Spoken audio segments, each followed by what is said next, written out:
Good day everyone. We are Group 3 representing philosophy, different perspective of philosophers.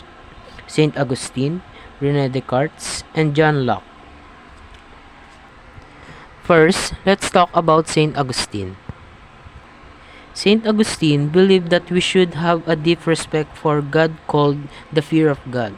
It means recognizing God's greatness and our own weaknesses. Augustine taught that we can't save ourselves or be good enough on our own. We need God's grace, which is His undeserved kindness and help.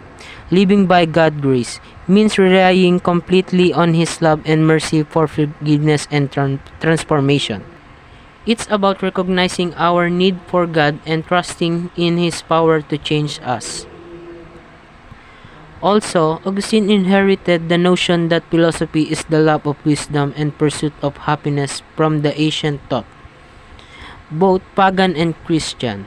In ancient times, philosophers sought to uncover the truth about the world and human existence through critical thinking, questioning, and contemplation.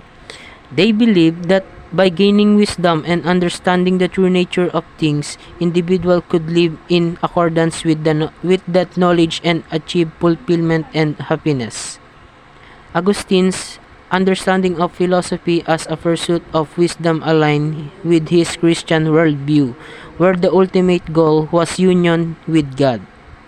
He saw philosophy as a tool to deepen one's understanding of God, nature, and to cultivate virtues that would lead to a more meaningful and fulfilling life. Life of Augustine. Augustine, also known as Aurelius Augustinus, was born on November 13, 354 BC in Tagaste, which is now modern-day Arras in Algeria. He lived during the late Roman Empire, specifically in the 4th and 5th century. Augustine was a significant figure in early Christianity and is considered one of the most influential Christian theologians and philosophers. He is best known for his writing, particularly his autobiographical work called Confession, and his theological masterpiece, The City of God. Augustine's work explored various topics such as the nature of God, the problem of evil, free will, and the human condition. His writing had a lasting impact on Western philosophy and Christian theology. Saint Augustine, also known as Saint Augustine of Hippo, was a bishop who lived from 354 to 430 BCE. He was an important Christian thinker after Saint John Paul and is highly respected in the Roman Catholic Church. Augustine made a big impact by bringing together classical philosophy and Christian teachings. He developed a strong system of theology that continues to influence people today. Especially in the Roman Catholic tradition, Augustine is even recognized as a doctor of the Church because of the significant contribution he made to the Christian theology through his teaching and writings. In his work, Augustine talked about important topics like the nature of God, why evil exists, free will, and what it means to be human. His ideas shaped both Western philosophy and Christian theology, and his writings are still studied and respected by scholars today. Augustine's about philosophy. Saint Augustine strongly supports the idea that true philosophers are those who love God. He believes that real wisdom is ultimately the same as God Himself.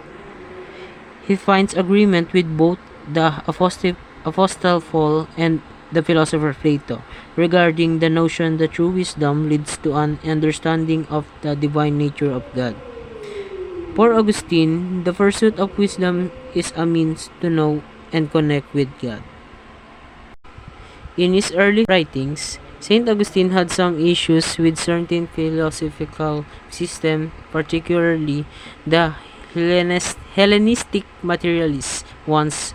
Later on, he also started to criticize Platonism, Augustine disagreed with these philosophies because they didn't believe in the possibility of a history of salvation. One of Augustine's main criticism of philosophers in general was their arrogance or pride. He believed that this pride was the root cause of all sins, and it was something he took very seriously. In his early works, Augustine summed up his own philosophical goal as knowing God and the soul. He promised to pursue this goal using the ideas of Plato, as long as they didn't go against what was revealed in the Bible. Augustine wanted to combine Plato teachings with his Christian beliefs, taking what aligned with the Bible and leaving out anything that didn't fit. In his writings, Saint Augustine talked about important questions regarding what it means to be human and how the world works. He also explored an idea from a philosopher named Plotinus, who believed that understanding our true self means recognizing our connection to a divine origin and striving to return to it. These ideas are consistently present in Augustine philosophy through, throughout his life, but they change and evolve as he delves deeper into biblical teachings. He starts to emphasize concepts like creation, sin, and grace more as he grows in his understanding of them. It's important to know that Augustine doesn't separate philosophy and theology like we do today. For him, they are closely connected, and it's not a good idea to try separate them by focusing on only on what we consider philosophical from a modern point of view. Next slide will discuss by Mark Andre. Okay. René Descartes was a French philosopher, mathematician, and scientist who lived during the 17th century. Although he was originally from France, he spent a significant portion of his life in the Dutch Republic, serving in the Dutch States Army. Descartes is often called the father of modern philosophy because he broke away from the traditional scholastic Aristotelian philosophy of his time. He played a crucial role in developing and promoting new mechanistic sciences, marking a significant shift in how people approached philosophy and science during his era.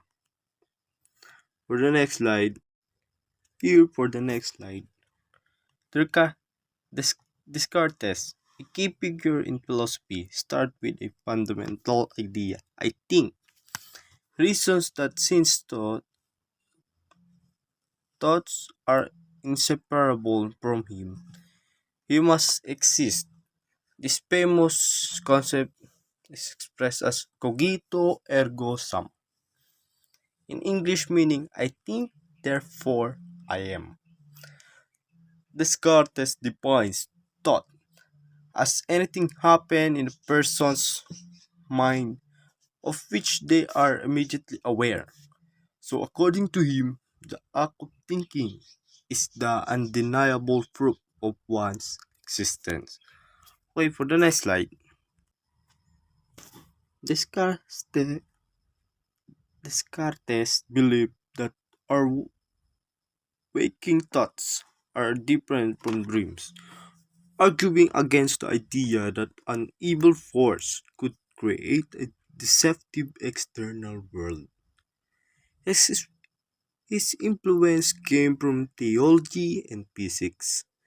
Descartes introduced the concept of dualism, stating that the mind and body are separate entities.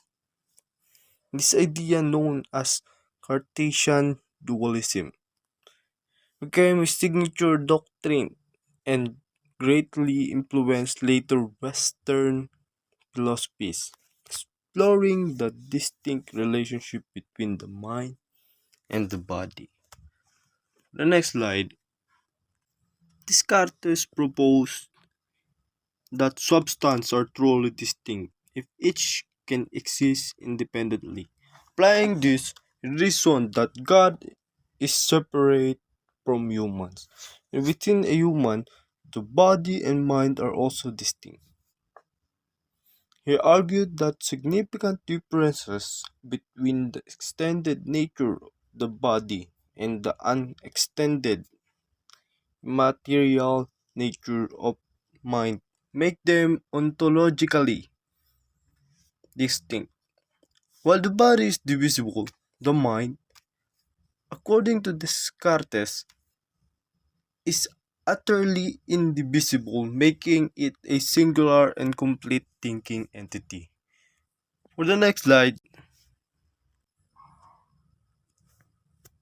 Descartes saw ethics as the highest science, delving into God's existence, humanity's place in nature, the mind-body dualism theory, and defending free will. As a staunch rationalist, he asserted that reason alone guides our pursuit of goods and virtues. However, he emphasized that the quality of this reasoning relies on knowledge and mental well-being. A well-informed and healthy mind, according to Descartes, is better equipped to make good choice. He believed a true moral philosophy should encompass the study of both reason and the body. So next slide tayo. Descartes explored moral philosophy in his discussions with Princess Elizabeth, leading to The Passions of the Soul. This work delves into how emotions and psychosomatic processes function in humans.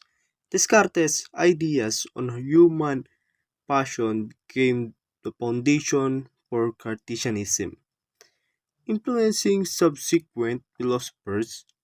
His impact extended to literature and art, shaping ideas on how they should evoke emotions.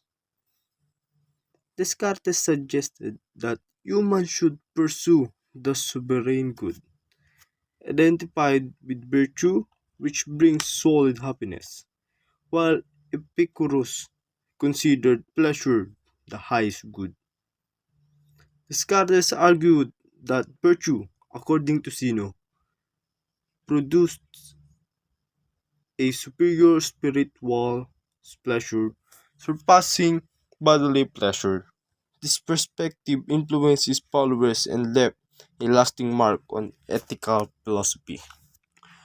For his works, in Descartes' third and fifth meditations, he puts forward an ontological proof for a kind and benevolent God, using both the ontological and trademark arguments. Descartes believed that because God is benevolent, there is a basis for trusting the information his senses provided.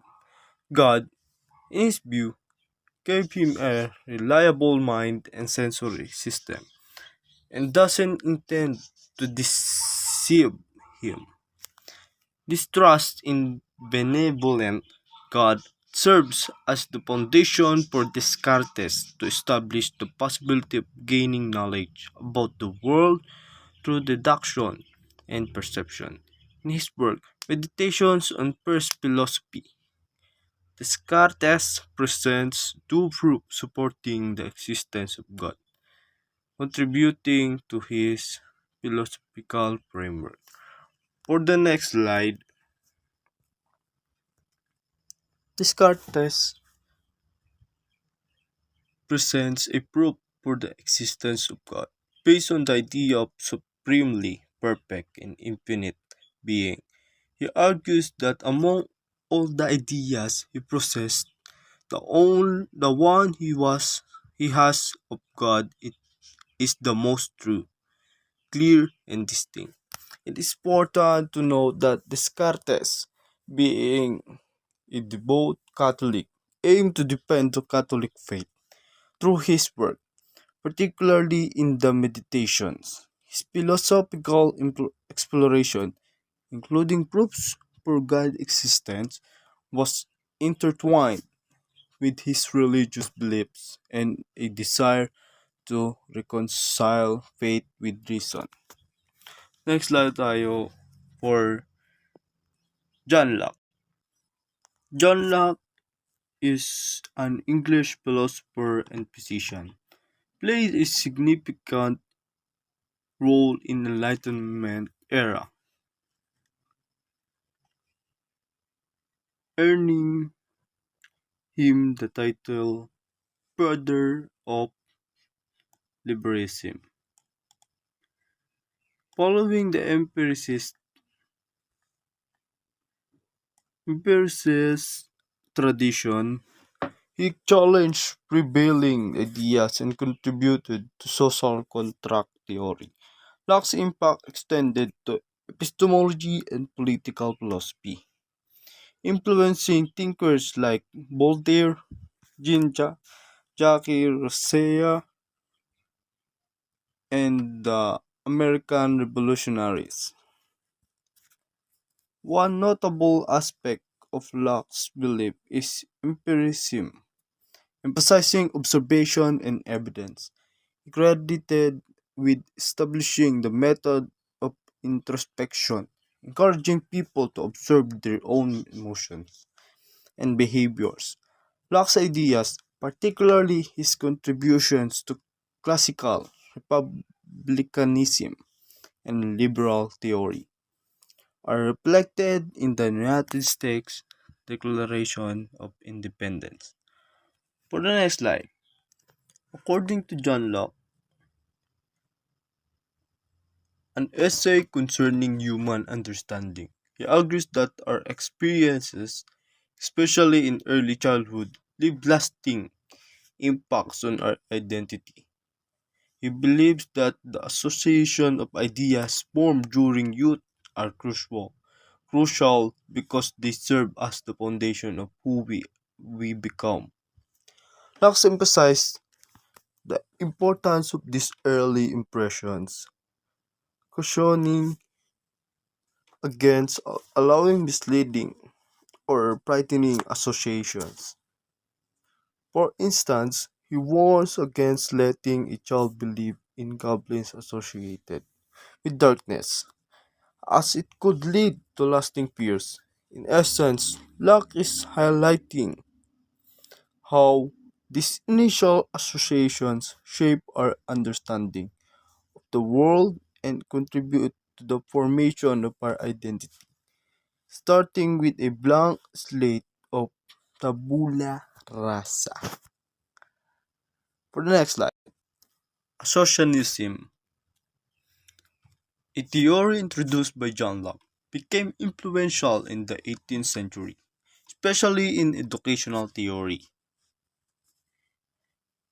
Educational writers advised parents to prevent their children from forming negative associations, emphasizing the lasting impact of early experiences. This theory also played a role in the development of psychology and other disciplines. David Hartley, in his work Observation of Man, 1749, tried to find a biological mechanism for associationism, exploring how our thoughts and behaviors are linked based on associations formed during our upbringing. This marked a significant step in understanding the psychological aspect of human. So for the next slide, theory of ideas by John Locke. In John Locke's essay, a key focus is on understanding the human's mind capacity for knowledge. The essay doesn't aim to add new knowledge, but rather acts as a tool to remove obstacles hindering our understanding. Locke seeks to clear away intellectual obstacles and rubbish that might impede the in knowledge pursuit of knowledge. Essentially, it's a It's a guide to help people better explore and grasp the true potential of the human mind in acquiring understanding and knowledge. For the next slide, John Locke, in developing his theory of ideas, took aim at both medieval scholastics and some of his contemporaries. The scholastics, who heavily relied on Aristotle and dominant European universities, were criticized by Locke. He argued that they introduced technical terms into philosophy, like sub- substantial form or vegetative soul, which upon closer examination lacked clear meaning, often making no sense at all. Locke aimed to challenge and clear away these unclear or nonsensical concepts to pave the way for a more straightforward and sensible understanding of philosophical ideas. And last, for the next slide, last slide for John Locke. John Locke. John Locke considered the scholastics, who heavily relied on Aristotle, as adversaries. He believed that for his own ideas about knowledge to be widely accepted, he needed to overcome the influence of the scholastics. In essence, Locke saw them as a hurdle that needed to be defeated, and in this regard, he was correct. He aimed to establish a new understanding of knowledge that would replace the complex and often unclear ideas promoted by the scholastic. Primary and secondary qualities. Primary qualities, a concept introduced by philosophers like John Locke, refer to the fundamental, objective characteristic of physical object. These qualities are considered inherent to the object themselves and exist independently of human perception. These traits, according to Locke and other philosophers who have explored primary qualities, are objective and exist in outside world. They are not subjective, or human perspective. Secondary qualities, such as color, taste, and sound, on the other hand, were through the more subjective in nature and more resilient on the observer.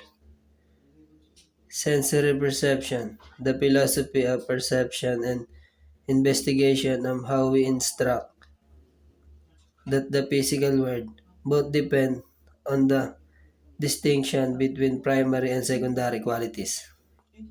Next slide. The secondary qualities of object that depends on the perception of an observer are referred to by John Locke ideas of secondary characteristic.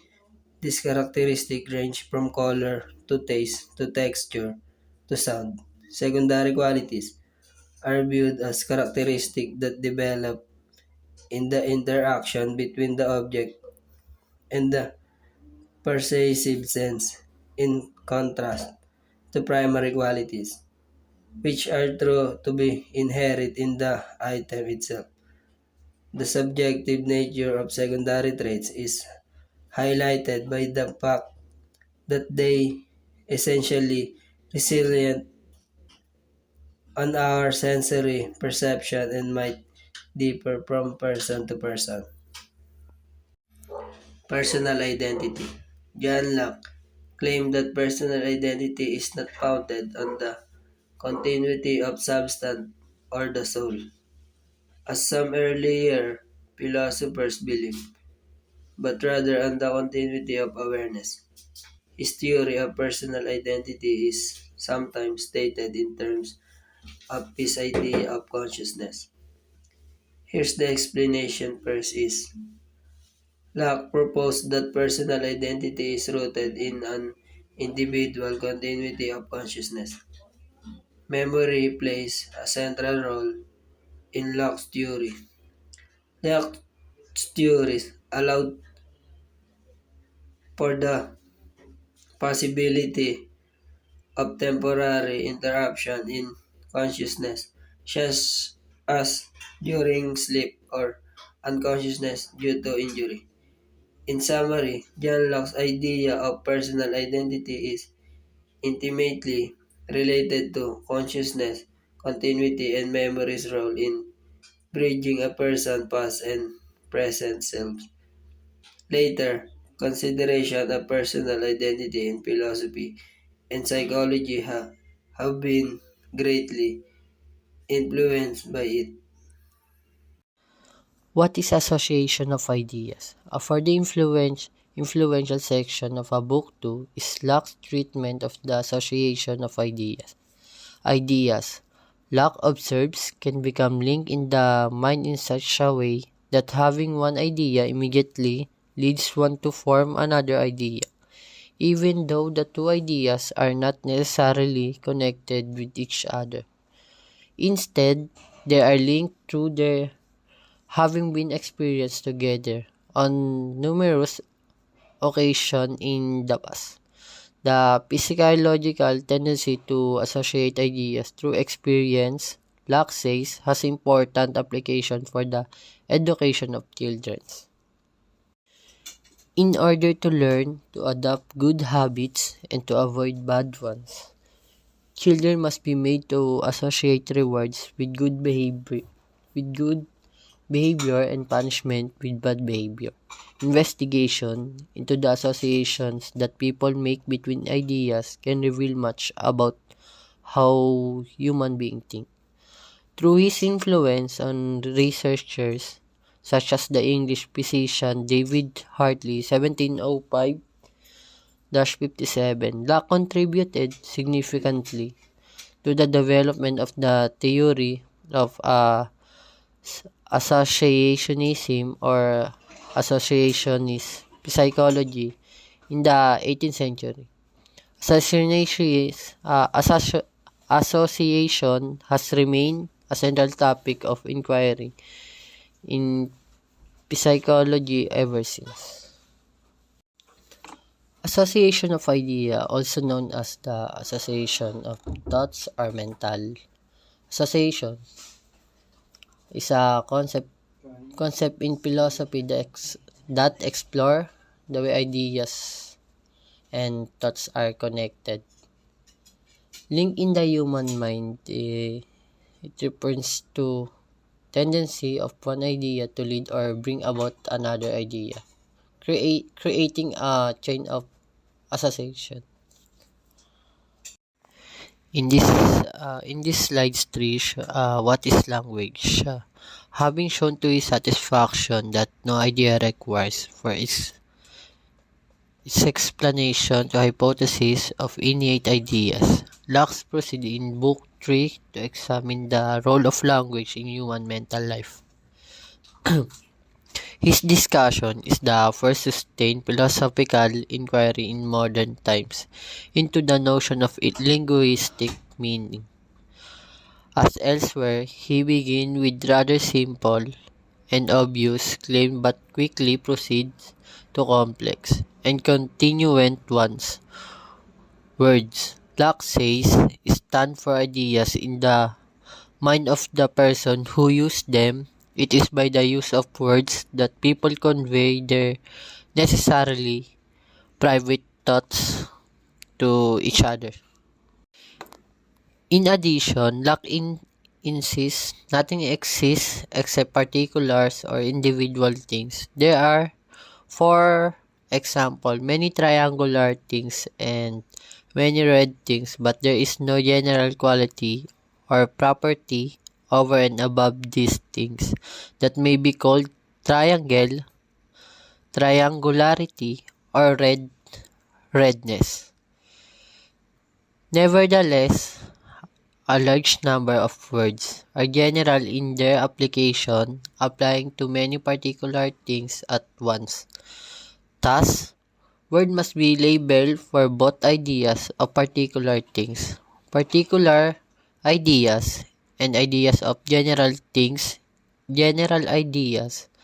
The problem is, if everything that exists is particular, where do general ideas come from? Language is a complex and multifaceted system of communication that allows humans to express thoughts, idea, or emotion and information. It is a fundamental aspect of human culture and society, enabling individuals to interact, share knowledge, and convey meaning. Language can be spoken, written or signed, and encompass various components such as grammar, vocabulary, syntax, phonetics, semantics, and pragmatics. To discuss the knowledge and other works, in Book 4 of Loki's essay, he delves into the core of his inquiry. Examining the nature and scope of human knowledge, he defines knowledge in such a way that very few things qualify as true knowledge for him. He emphasized the importance of evident connection or exclusions between the ideas within knowledge claims, illustrating that knowing something like the color white and black not being the same requires a clear connection between the ideas involved, or as in the case of geometry, the possession of a relevant proof such as the three angles of a triangle swimming up to two right angles. Next page please. Locke distinguished between knowledge and probability, noting that while we might expect the next stone to fall or a glass of water to quench our thirst, these are probabilistic expectation and not genuine knowledge. He emphasized that certain fundamental truths, such as the immediate knowledge of one's own existence, are examples of things that can be known without further evidence. Next page, please. This passage highlights that certain truths are self-evident, such as the distinction between colors and basic mathematical facts, and it suggests that through valid arguments one can prove the existence of a first cause or God, as well as various moral obligations. But human errors can stem from a lack of clarity in their concept or failure to analyze ideas effectively. Next page please.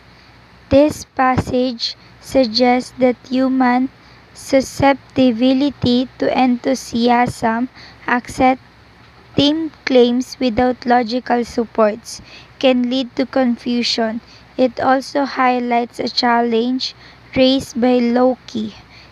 If ideas are the immediate object of experience, how can we know if there's anything beyond them? Like physical objects, Loki's response was based on the trust in natural, God-ordained perception, but this argument became less convincing in the more skeptical 18th century. Next page please. Loki's writing extend beyond political philosophy and epistemology, and his work, Some Thoughts Concerning Education, remains influential in the philosophy of education. It originated from letters Loki sent to a friend about educating his son, and emphasized the significance of balancing physical and mental development through exercise and study. Next page please. In Loki's approach to education, the initial priority is to cultivate virtue, wisdom, and good manners, followed by the study of various subjects including Latin, French, mathematics, and sciences, with an emphasis on providing opportunities for recreation such as dancing and riding. This is about knowledge and other works. That's all. Thank you for listening.